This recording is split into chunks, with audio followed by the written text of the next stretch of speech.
一会儿有时间吗？本王有件东西想送给你。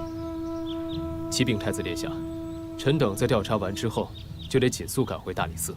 本王问的是如姑娘。微臣知道，只是大理寺实在是公务繁忙。本王知道，如姑娘身为衣冠助理也走不开嘛。大理寺卿是不是在故意刁难我们如姑娘？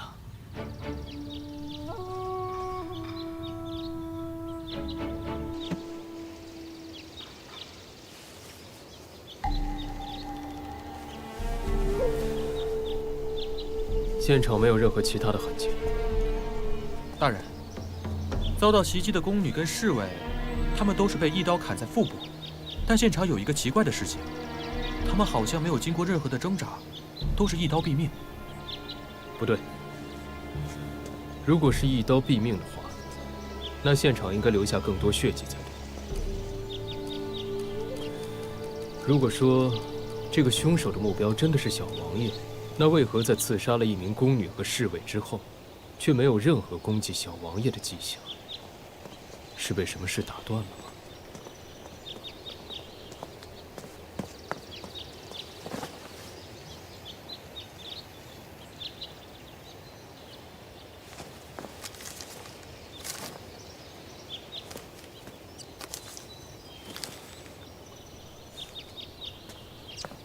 还是说，这个凶手有其他目的？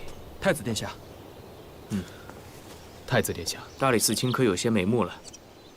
目前证据不足，尚未能下定论。辛苦了。此事关系到小王爷的安危，还请大理寺卿多多费心了。微臣遵旨。小王爷，你不用太担心了，青魔眼很厉害的，他一定能找到凶手的。可是，我还是很害怕。你不要太害怕了，等找到凶手之后，我们再一起找一个好天气，一起出去放纸鸢。不了。那你最近还有没有听到什么奇怪的声音啊？什么声音啊？就是你之前告诉我的啊。啊，那个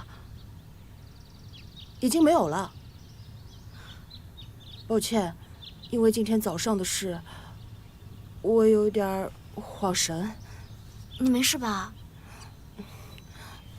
小兰，在找出真凶之前，我可以搬到大理寺住一段时间吗？我真的没办法待在这儿了。再继续这样，也许下一个被杀死的人就是我。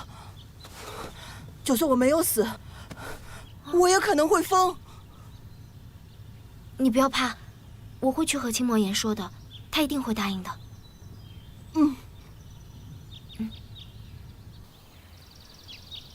你为什么觉得会答应？